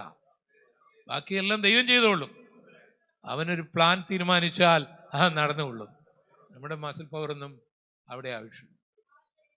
അടുത്ത ദൈവം എന്ത് ചെയ്തു? ഒരു വിധാനം ഉണ്ടാക്കി. വിധാനം നമുക്കുണ്ടാക്കാൻ ഒക്കുവോ? ആർക്കെങ്കിലും ഉണ്ടാക്കും? ചൈനയ്ക്ക് ഉണ്ടാക്കാൻ ഒക്കുവോ? ഉള്ള വിധാനം കളയാൻ മാത്രമേ നമുക്കറിയത്തുള്ളൂ, ഇല്ലേ? ഉള്ള ഫാക്ടറികളെല്ലാം ഉണ്ടാക്കി അതിൻ്റെ കാർബൺ ഡൈ ഓക്സൈഡും അതുപോലെ തന്നെ CFCയും അതും ഇതുമെല്ലാം ഉണ്ടാക്കി ഓസോൺ ലെയറും അങ്ങനെ എന്തെല്ലാം കാര്യങ്ങൾ തകർക്കാനല്ലാതെ ഇതിനെ ഒന്നും ഉണ്ടാക്കാൻ നമുക്ക് കഴിയത്തില്ല. ഈ അന്തരീക്ഷ മണ്ഡലം എന്ന് പറയുന്ന, അല്ലെങ്കിൽ ഈ അറ്റ്മോസ്ഫിയർ എന്ന് പറയുന്നത്, അതിനെ ശാസ്ത്രജ്ഞന്മാർ കുറേ തട്ടുകളായിട്ട് തിരിച്ചിട്ടുണ്ട്. ആ തട്ടുകളൊക്കെ വളരെ പ്രധാനപ്പെട്ട കാര്യമാണ്. നമുക്ക് കാണാനൊക്കെയില്ലെങ്കിലും പക്ഷേ അത് വളരെ പ്രധാനം. അപ്പോൾ തൊട്ട് നമ്മുടെ തലയ്ക്ക് മുകളിലുള്ള ഈ അന്തരീക്ഷ മണ്ഡലത്തിന് ടോപ്പോസ്ഫിയർ എന്നാണ് ശാസ്ത്രജ്ഞന്മാർ പറയുന്നത്. അപ്പോൾ ആ ടോപ്പോസ്ഫിയർ ഉള്ളത് കൊണ്ടാണ് നമ്മുടെ ചൂട് മെയിൻറ്റെയിൻ ചെയ്യുന്നത്, നമുക്ക് ഓക്സിജൻ കിട്ടുന്നത്, മറ്റു വാതകങ്ങളെല്ലാം, മറ്റൊത്തിരി ക്രമീകരണങ്ങളെല്ലാം ഈ ടോപ്പോസ്ഫിയർ ഉള്ളത് കൊണ്ടാണ്. അപ്പോൾ ഇതില്ലായിരുന്നെങ്കിൽ നമ്മൾ ആരും ജീവിക്കുകയില്ല, ഒരു പുല്ലും കിളുക്കുകയില്ല ഇവിടെ. ഏതില്ലായിരുന്നെങ്കിൽ? ടോപ്പോസ്ഫിയറിലായിരുന്നെങ്കിൽ. അടുത്തതായിട്ടുള്ള സ്ട്രാറ്റോസ്ഫിയറാണ്. സ്ട്രാറ്റോസ്ഫിയറിലാണ് ഈ അൾട്രാ വയലറ്റ് രശ്മികൾ ഇങ്ങോട്ട് കടന്നു വരുമ്പോഴത്തേക്ക് അത് നമ്മളെ കൊല്ലാതിരിക്കാനായിട്ട് അതിനൊരു പണി കൊടുത്ത് അതിനെ ഓസോൺ തന്മാത്രയാക്കി അങ്ങനെ നിർത്തിക്കൊണ്ടിരിക്കുന്നൊരു പരിപാടി. ഓസോൺ ലെയർ തകരാതിരിക്കാൻ. അത് തകർന്നു പോയാൽ നമുക്കിവിടെ ജീവിക്കാനൊക്കെ അല്ലേ. അതിൻ്റെ മുകളിലേക്ക് ചെന്ന് കഴിഞ്ഞാൽ മിസോസ്ഫിയറാണ്. ഭയങ്കരം തണുപ്പാണ്. പക്ഷേ അത് ഉള്ളത് കൊണ്ടാണ് ഈ ഉൽക്കുകളെല്ലാം ഇങ്ങോട്ട് വരാതെ അവിടെ തന്നെ തകരുന്നത്. അതിൻ്റെ മുകളിലേക്ക് ചെന്ന് കഴിഞ്ഞാൽ തെർമോസ്ഫിയറാണ്. എന്ന് പറഞ്ഞാൽ ഭയങ്കര ചൂടാണ്.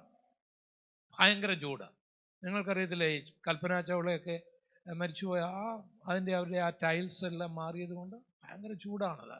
കുറച്ചേ ഉള്ളൂ, ഒത്തിരി ദൂരമൊന്നുമില്ല. അതിൻ്റെ മുകളിലേക്ക് പിന്നെ എക്സോസ്ഫിയർ എന്ന് പറയും. അപ്പോൾ എല്ലാ ഈ ടെലികമ്മ്യൂണിക്കേഷൻ, വാർത്താ വിനിയമങ്ങളെല്ലാം ഈ അയണോസ്ഫിയറുമായി ബന്ധപ്പെട്ടാണ്. അങ്ങനൊരു അവിടെ അയണീകരണം നടക്കുകയാണ്. അതൊന്നുമില്ലെങ്കിൽ റേഡിയോയും ഈ പണിയുള്ള ഈ നമ്മുടെ ഉസ്താദുമാരും വിളിച്ച് പറയുന്നുണ്ടല്ലോ അവിടെ നടക്കുന്നു ഈ ഗൂഗിൾ മാപ്പ്, ഈ സംഗതികളൊന്നും ശരിയായി വർക്ക് ചെയ്യല്ല. അന്തരീക്ഷ മണ്ഡലത്തിൻ്റെ കാര്യം വല്ലതും മനസ്സിലായോ? കർത്താവേ, ഫോൺ ഉപയോഗിക്കുമ്പോൾ ഞാൻ ഈ പറഞ്ഞ് ഓർക്കണം കേട്ടോ. ദൈവം വിധാനം ഉണ്ടാക്കിയ ചുമ്മാ കാര്യങ്ങളൊന്നുമല്ല. ഇതെല്ലാം കാര്യം. സ്വർഗം ഒരു കാര്യം ഉണ്ടാക്കി കഴിഞ്ഞാൽ ബിയോണ്ട് അവർ ഇമാജിനേഷൻ. അപ്പം ഈ ഉൽക്കകൾ എന്നൊക്കെ പറയുന്നത് ഈ കെട്ടിടത്തേക്കാൾ വലുപ്പമുള്ള ഉൽക്കകൾ 500 kilo, 1000 kilo, 10,000 kilo, 10,000 ton, 100 ton ഉൽക്കകളാണ് വന്നിട്ടുള്ളത്. ഞാൻ 50 ടണ്ണ്, 25 ടണ്ണിൻ്റെയൊക്കെ ഉൽക്കകൾ കണ്ടിട്ടുണ്ട്. നമ്മൾ ഉരുക്കായിട്ട് നമുക്ക് തോന്നിപ്പോകും. ഇതൊക്കെ വലിയ ഗോളങ്ങളായിട്ട് ആകാശത്തിൽ ഇങ്ങനെ കറങ്ങുക മാത്രമല്ല, അത് മഴ പോലെ പെയ്യുന്നുമുണ്ട്. അപ്പോൾ അത് നമ്മുടെ പട്ടണത്തിലേക്ക് വന്നാൽ ഒരു ഉൽക്ക മതി, ഈ ചെന്നൈ പട്ടണം പിന്നില്ല. അത്രയും വലിയ ഉൽക്കകൾ, ആയിരക്കണക്കിന് ഉൽക്കകൾ ഇവിടെ കറങ്ങിക്കൊണ്ടിരിക്കുകയാണ്. ഞാൻ ഈ പറയുമ്പോൾ അതിങ്ങോട്ട് വരാതിരിക്കുന്നതിൻ്റെ കാരണം ഈ അന്തരീക്ഷ മണ്ഡലമാണ്. അഥവാ ഏതെങ്കിലും വന്നാൽ ഈ അന്തരീക്ഷ മണ്ഡലത്തിൽ കത്തിപ്പോകും. വല്ലതും മനസ്സിലാകുന്നുണ്ടോ?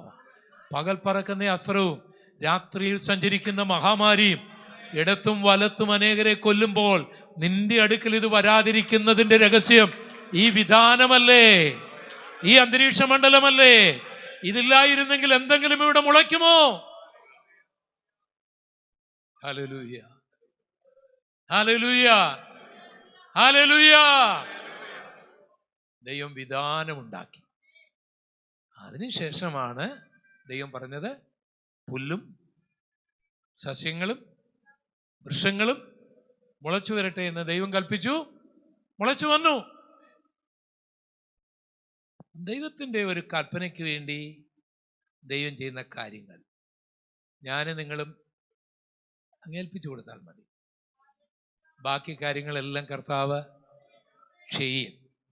ഇനി നമ്മൾ എന്തെങ്കിലും ചെയ്ത് നമ്മളെ കൊണ്ടൊന്നും നേടാനും സാധ്യം. പക്ഷേ പ്രസംഗം കേട്ട് സന്തോഷിച്ച് പോകണ്ട. ഇതിനെല്ലാം ഒരു പർപ്പസ് ഉണ്ടായിരിക്കുമല്ലോ. പുല്ല് കിളിപ്പിച്ചതിനും ഒരു പർപ്പസ് ഉണ്ട്, സസ്യം മുളപ്പിച്ചതിനും ഒരു പർപ്പസ് ഉണ്ട്, വൃക്ഷം മുളപ്പിച്ചതിനും ആ പർപ്പസ് ഉണ്ട്. അതെല്ലാം ചെയ്തുകൊണ്ടിരിക്കുന്നു. വേദപുസ്തകത്തിലെ വ്യാഖ്യാന ശാസ്ത്രപ്രകാരം ഈ സസ്യശാസ്ത്ര വ്യാഖ്യാനം യേശു പറഞ്ഞു, ഞാൻ സാക്ഷാൽ മുന്തിരിവള്ളിയും നിങ്ങൾ കൊമ്പുകളുമാണ്. കണ്ടോ? അപ്പോൾ യേശുവിനെ ഒരു സസ്യത്തോട്, ഒരു മുന്തിരിവള്ളിയോട്, എന്നെയും നിങ്ങളെയും അതിൻ്റെ കൊമ്പുകളോട് ഇവിടെ വ്യാഖ്യാനിക്കുകയാണ്. നമ്മൾ എബ്രായ ലേഖനം 6 നമ്മൾ വായിക്കുമ്പോൾ, ഭൂമി പലപ്പോഴും പെയ്ത മഴ കുടിച്ചിട്ടും കൃഷി ചെയ്യുന്നവർക്ക് ഹിതമായ സസ്യാദികളെ മുളപ്പിക്കാതെ മുള്ളും ഞെരിഞ്ഞിലും മുളപ്പിച്ചാൽ ചുട്ടുകളയുകയത്രേ അതിൻ്റെ അവസാനം. അവിടെയും അതിനെ ഒരു സസ്യ ശാസ്ത്രപരമായൊരു വ്യാഖ്യാനം കൊണ്ടുവരികയാണ്. യെശയ്യാപ്രവചനത്തിലേക്ക് നമ്മൾ വരുമ്പോൾ, ഇശായിയുടെ കുറ്റിയിൽ നിന്ന് ഒരു മുള പുറപ്പെടും. അപ്പം ആരാണ് ആ മുള? കർത്താവായ യേശുവാണ്, അല്ലേ? അപ്പോൾ അതിനൊക്കെ അർത്ഥങ്ങൾ ഉണ്ട്. ദാനിയേൽ പ്രവചനം വായിക്കുമ്പോൾ നെബൂഖദ്നേസറിനെ ഒരു വലിയ വൃക്ഷമായിട്ട് ചിത്രീകരിച്ചിട്ടുണ്ട്. നമ്മുടെ വാഴ്ത്തപ്പെട്ടവനായ കർത്താവ് ഇങ്ങനെ പോകുമ്പോൾ ഒരു അത്തിവൃക്ഷത്തിൽ ഫലമില്ലാതെ വന്നപ്പോൾ അതിനെ കർത്താവ് ശപിച്ചിട്ടുണ്ട്. ഇത് കർത്താവ് പറയുകയാണ്, നിങ്ങൾ പോയി ഫലം കായ്ക്കണമെന്നും നിങ്ങളുടെ ഫലം നിലനിൽക്കണമെന്നും ആഗ്രഹിക്കുന്നു. അപ്പം പാഴായി കിടന്ന നമ്മളെ, ഇരുളിൽ കിടന്ന നമ്മളെ, ശൂന്യമായി കിടന്ന നമ്മളെ ഈ അവസ്ഥയിൽ എത്തുവാനുള്ള യാതൊന്നും മുൻപിലില്ലാതിരുന്ന കാലത്ത് പലരും നമ്മളെ എഴുതിത്തള്ളിയപ്പോൾ അവരുടെ കണ്ണിൻ്റെ മുൻപിൽ ഇത്രയും നമ്മളെ ഉയർത്തിക്കൊണ്ടുവന്നതിൻ്റെ പിന്നിൽ ദൈവം ആഗ്രഹിക്കുന്ന ഒരു കാര്യമുണ്ട്. ഞാനും നിങ്ങളും ഫലം കായ്ക്കുക എന്നുള്ളതാണ്. ഫലം കായ്ച്ചില്ലെങ്കിൽ ഒരു കൊമ്പ് പോലെ പുറത്തു കളയുമെന്നും, ഫലം കായ്ക്കുന്നതിനെ, അധികം ഫലം കായ്ക്കേണ്ടതിന് ചെത്തി വെടിപ്പാക്കുമെന്നും യേശു പറഞ്ഞ് നമ്മൾ യോഹന്നാൻ 15 വായിക്കുന്നു. അപ്പോൾ കൂടുതൽ ഫലം കായ്ക്കാൻ നമ്മളെ ചെത്തി വെടിപ്പാക്കും. ഫലം കായ്ക്കാത്തതിനെയോ ഒന്നും ചെത്തി വെടിപ്പാക്കുകയല്ല. കാരണം തൂക്കിക്കൊല്ലാൻ വിധിച്ചവനെ ഒരു പോലീസുകാരനും ലാത്തി കൊണ്ട് കുത്തുകയല്ല. കുത്തുവോ? ഫലം കായ്ക്കാത്തത് നരകത്തിൽ പോകേണ്ടതായതുകൊണ്ട് ഈ ലോകത്തിലെങ്കിലും അവൻ്റെ ജീവിതം സുഖമായിക്കൊള്ളട്ടെ എന്ന് ദൈവം കരുതും. പറഞ്ഞ മനസ്സിലായില്ല? ജീവിതത്തിൽ ഒരു പ്രശ്നവുമില്ലാതെ ഞാൻ പോകുകയാണ്, ഫലം കായ്ക്കാതിരുന്നിട്ടും കുഴപ്പമില്ലെന്ന് ഓർത്തോണം ചാപ്പ കുത്തിയിട്ടുണ്ട്. പോക്കാണ്. ചെത്തി വെടിപ്പാക്കുന്നെങ്കിൽ ഓർത്തോണം അത് സാത്താന്റെ പോരാട്ടമല്ല, കൂടുതൽ ഫലം കായ്ക്കേണ്ടതിന് വേണ്ടിയാണ്.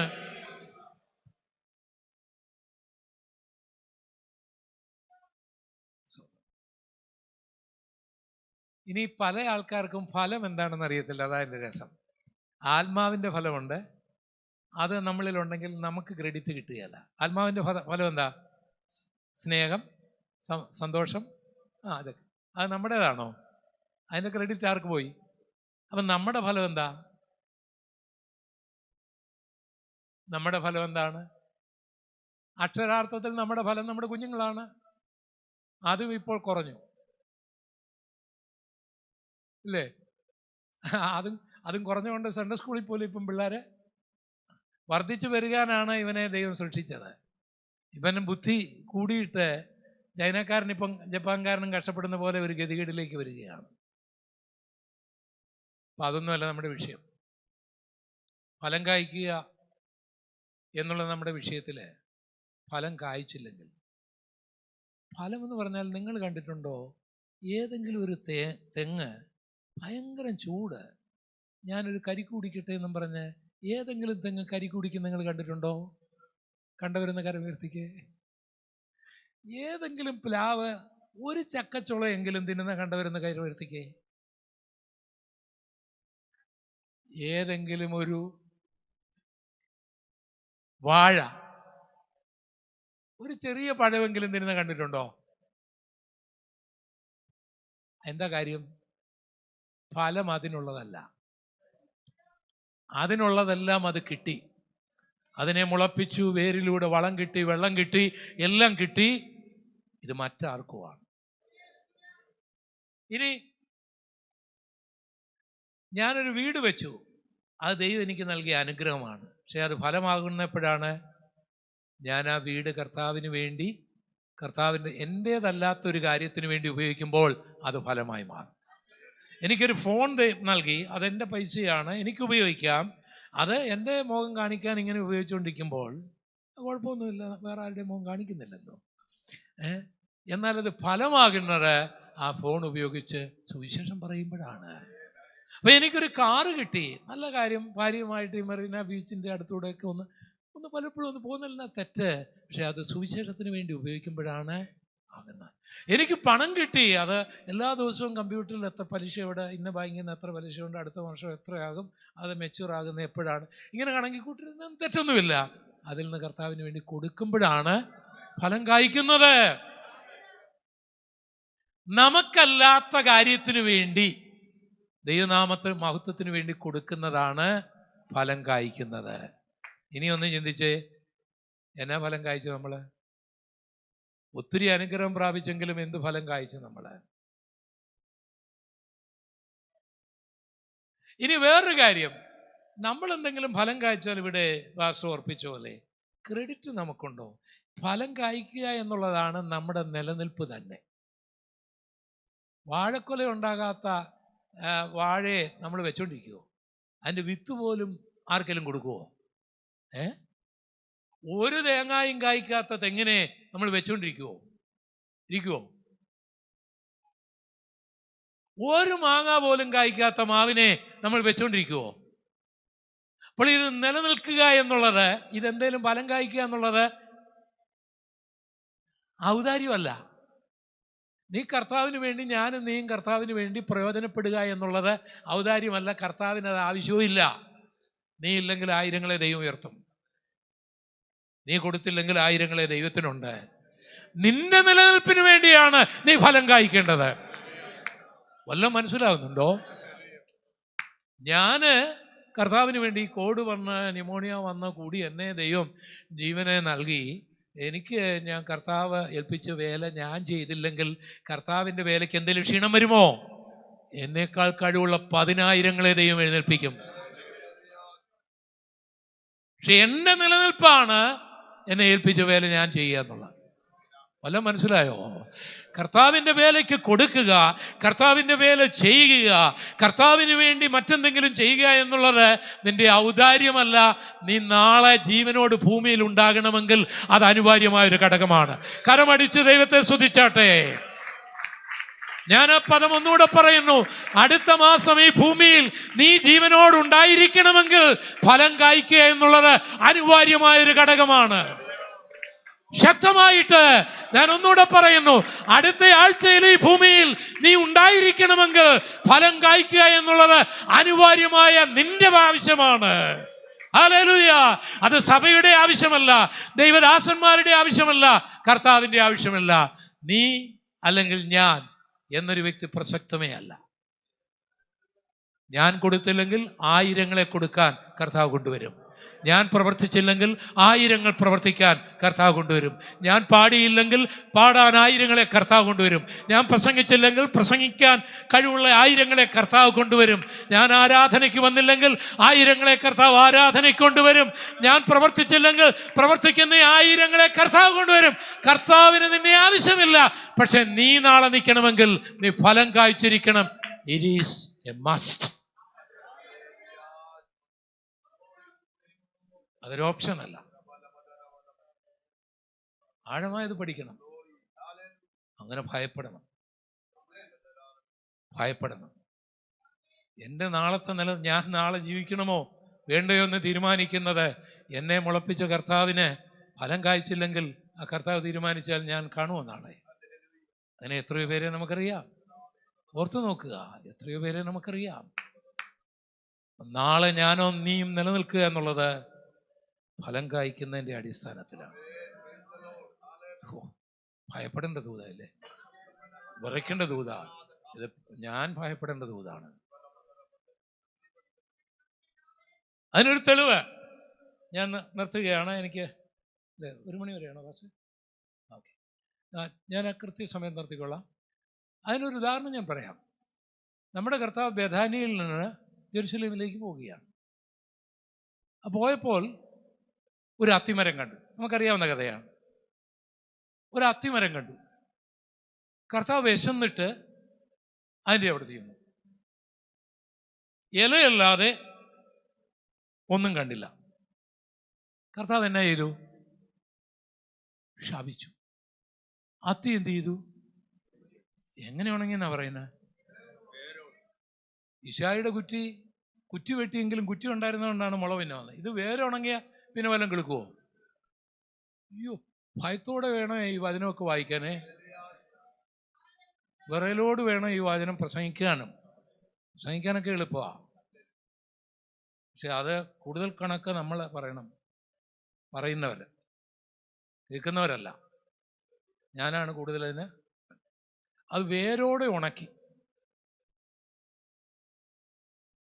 അതിൽ ഫലം ഉണ്ടായിരുന്നെങ്കിൽ ഉണങ്ങുമായിരുന്നോ? ഉണക്കുവോ?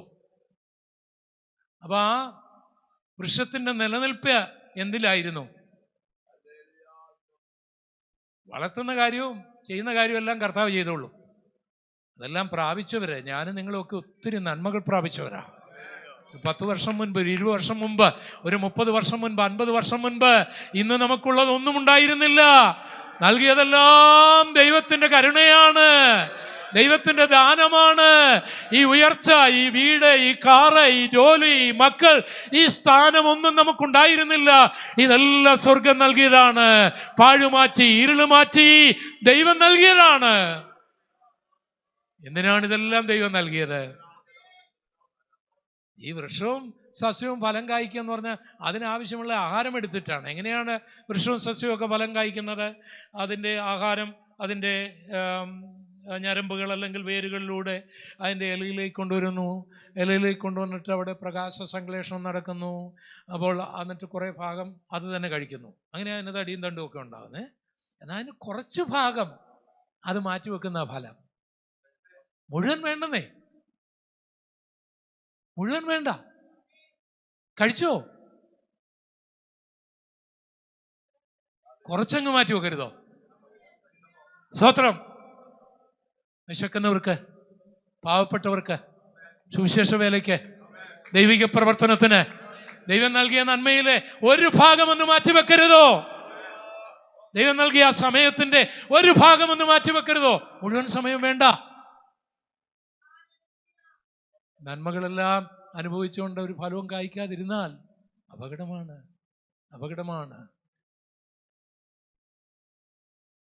അവൻ കർത്താവിടെ ചെന്നു. അത് അവിടെ ഒരു വാക്യത്തിൽ ഇങ്ങനൊരു വചനമുണ്ട്.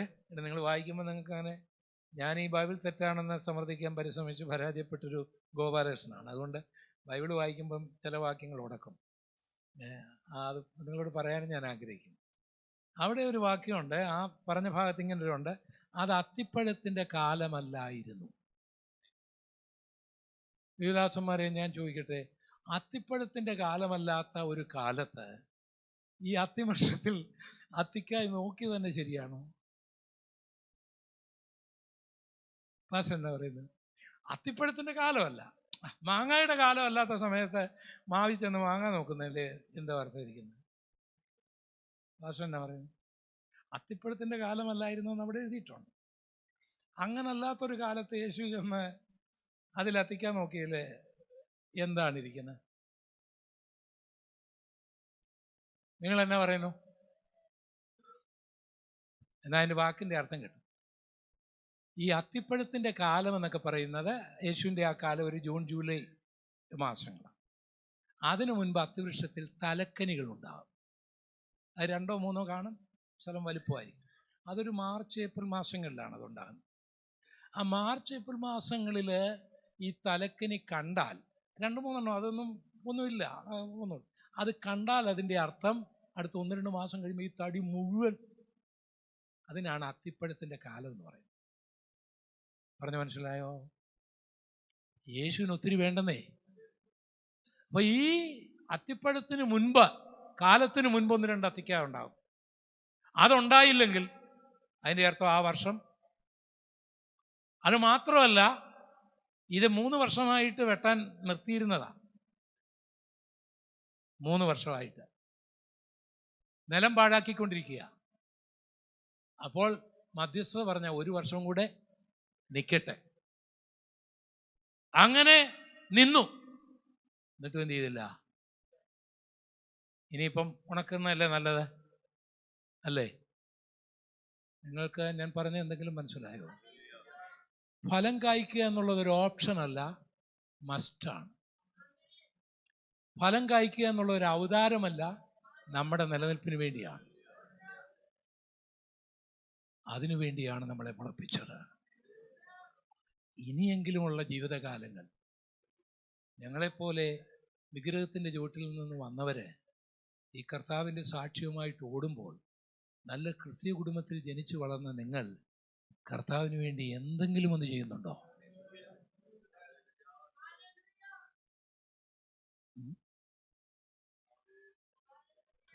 ഞങ്ങളെപ്പോലെ പ്രായമുള്ളവര്, ഇരിക്കാനും കിടക്കാനും ഒക്കെ ബുദ്ധിമുട്ടുള്ളവര് ഇങ്ങനെ യാത്ര ചെയ്ത് ഈ കർത്താവിൻ്റെ വചനവുമായി ഓടുമ്പോൾ, ആരോഗ്യമുള്ള നീ കർത്താവിന് വേണ്ടി എന്താണ് ചെയ്യുന്നത്?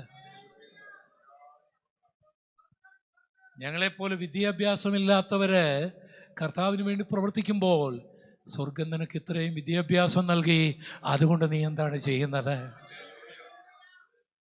ഇതെല്ലാം ദൈവം നൽകിയതല്ലേ? ഞാൻ ആ പദം ഒന്നുകൂടെ ഓർപ്പിക്കുന്നു. ഫലം കായ്ക്കുക എന്നുള്ളത് ഓപ്ഷനല്ല, ഔദാര്യമല്ല. ഫലം കായ്ക്കുക അല്ലെങ്കിൽ നശിക്കുക, ഇത് രണ്ടേ ഉള്ളൂ. ഫലം കായ്ക്കുക അല്ലെങ്കിൽ ഉണങ്ങിപ്പോകുക. ഉണങ്ങിപ്പോകുക എന്ന് പറഞ്ഞാൽ യേശുവിൻ്റെ ഭാഷയിൽ കുറെ കൂടെ കട്ടിയാണ്. ഫലം കായ്ക്കാത്തതിനെ ഒരു കൊമ്പ് പോലെ പുറത്ത് തീയിൽ ഇട്ടുകളയും, നരകത്തിലിടുമെന്നാണ് എൻ്റെ അർത്ഥം. 1 താലന്ത് കുഴിച്ചിട്ടവനെ ഏറ്റവും പുറത്തുള്ള ഇരുട്ടിലേക്ക് തള്ളിക്കളഞ്ഞു. ഞാൻ എൻ്റെ വാക്കുകളെ ഇവിടെ ചുരുക്കുമ്പോൾ, ഈ വചനം എന്നോടായിരുന്നു. ഫലം കായ്ക്കാൻ എന്നെ സമർപ്പിക്കുന്നുവെന്ന് ആരുടെയെങ്കിലും ഉള്ളിൽ പ്രേരണ ഉണ്ടെങ്കിൽ അവർ കരങ്ങൾ ഉയർത്തിപ്പിടിക്കുക. ആ ഉയർത്തിപ്പിടിച്ച കരങ്ങളുമായി ഒരു നിമിഷം ദൈവസേനയിൽ എഴുന്നേറ്റ് നിൽക്കാം.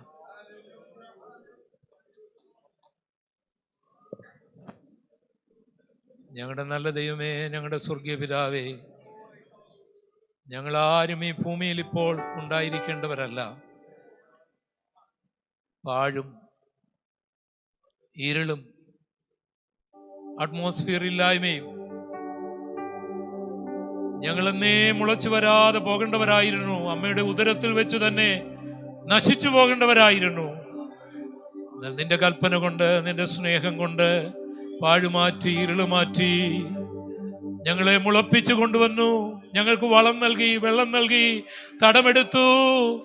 ഞങ്ങളെ അതിശയകരമായി വളർത്തി. നന്മകളെല്ലാം ഞങ്ങൾ അനുഭവിച്ചുകൊണ്ട് ജീവിക്കുന്നു. ഫലം കായ്ക്കുന്ന കാര്യത്തിൽ ഞങ്ങൾ പുറകോട്ട് പോയി. ക്ഷമിക്കണമേ കർത്താവേ, ക്ഷമിക്കണമേ കർത്താവേ. പല പ്രാവശ്യം ഞങ്ങൾ മഴ കുടിച്ചു, പല പ്രാവശ്യം ഞങ്ങൾ ആത്മാവിനെ പ്രാപിച്ചു. അങ്ങക്ക് ഇഷ്ടമില്ലാത്ത മുള്ളും ഞെരിഞ്ഞിലും മുളപ്പിച്ചു. ഞങ്ങളോട് ക്ഷമിക്കണമേ കർത്താവേ. പ്രിയനേ, നീ തോട്ടത്തിൽ വരുമ്പോൾ അങ്ങ് ഞങ്ങളിൽ ഫലം കാണാതെ ഞങ്ങളെ ശപിക്കാതിരിപ്പാൻ ഞങ്ങളെ സമർപ്പിക്കുന്നു. ഞങ്ങൾ ഫലമുള്ളവരും ഞങ്ങളുടെ ഫലം നിലനിൽക്കുന്നതും ഞങ്ങൾ പോയി ഫലം കായ്ക്കുന്നവരുമായിരിക്കാൻ ഭാഗ്യം നൽകണമേ, എനിക്ക് നൽകണമേ. യേശുവിൻ നാമത്തിൽ.